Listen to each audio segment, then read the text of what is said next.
not too often that I'm surprised by the national sports media. Like we did a video last week about why the national sports media hates the Vikings. It just seems like it, right? So when ESPN came out with their 32 power rankings, whatever, post free agency, I was fully expecting, okay, they hate what the Vikings did. They'll be down in the 20s, blah, blah, blah, whatever.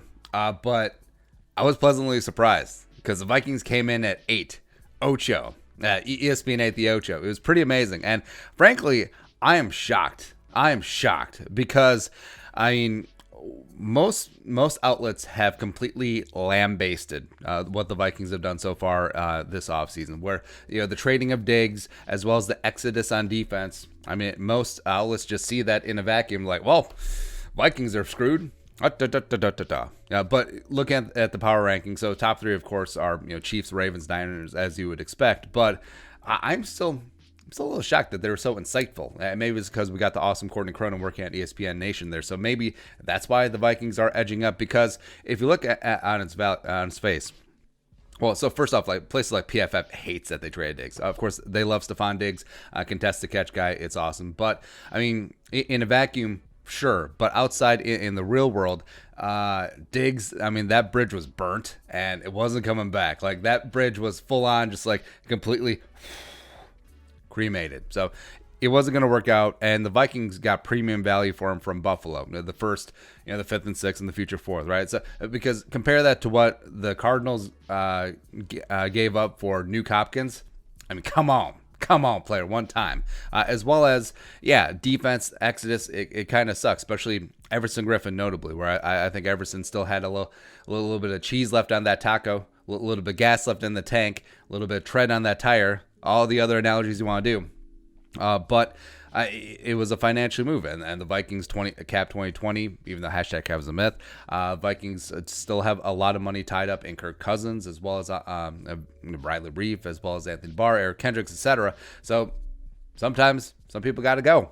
And you look at addition by subtraction. I mean, Xavier Rhodes, he was a millstone, both in the contract as well as on that defense. Mackenzie Alexander, I'd like to have him back, but of course a little bit of beef there. Certainly not on the Diggs level, but he gone. Sendejo, he gone. Also, I mean, Trey Waynes is a perfectly fine player. I liked him as a cornerback too, except you're not going to pay $14 million a year for a cornerback too. So good luck on it with you, Cincinnati. And frankly, you look at the cornerback room. Mike Hughes, injury, had a really terrible year last year. I'm just bunking that it all comes together, because remember how impressive he was before he tore that ACL. The profuse praise that came from Zimmer, who was very stingy with the praise, by the way, coming out of his rookie training camp. So I'm hoping that he'll return to form, as well as Holton Hill, new CBA in place, even though he's sort of grandfathered in with the stuff, as well as PEDs. Yeah, people forget he got suspended for PEDs. Hopefully he can keep his head in the game,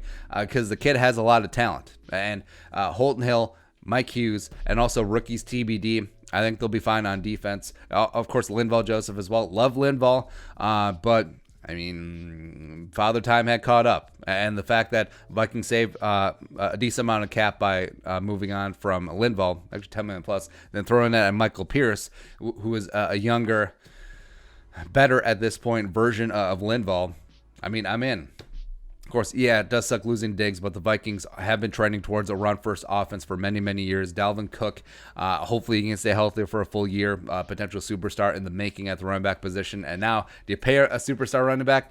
I don't know. That's kind of tough. And, of course, Kirky, Jerome, Ezekiel Cousins, which, yes, he earned that title last year, won a playoff game. Looked damn good leading the Vikings on the wildcard win down in Nowlands. And, of course, like we talked about in October, NFC Offensive Player of the Month, right? So you saw that in this offense with Gary Kubiak, a little bit of continuity there, how high of a performer he can, how high of a level he can perform at. Plus, with all this sweet, beautiful draft capital, just 12 picks, 2 first-rounders, 5 in the top 105. You have the flexibility to position yourself to get more. So loading up on offensive linemen, especially in those middle rounds, especially at guards, potentially get one of the big 6 tackles, as well as this is a great wide receiver draft, where if there was a draft to lose Stephon Diggs and get a first-round pick and get a gang of more picks, this is the draft to do it.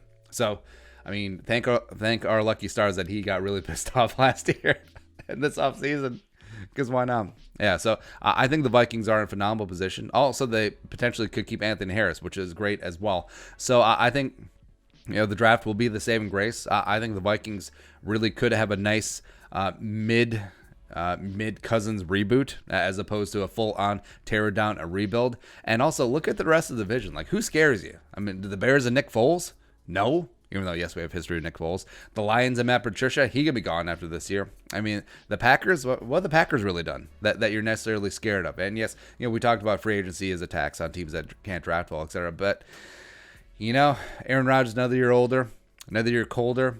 They got their ass handed to them in the NFC title game. Congratulations, by the way.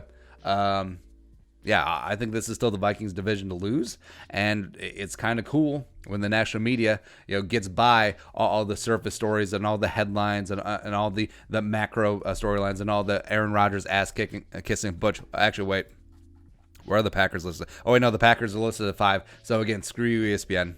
So that's all. But I mean, they got it right with the Vikings at 8. Maybe it could be a little higher, but that's all. But your thoughts of Vikings ESPN Power Rankings 8?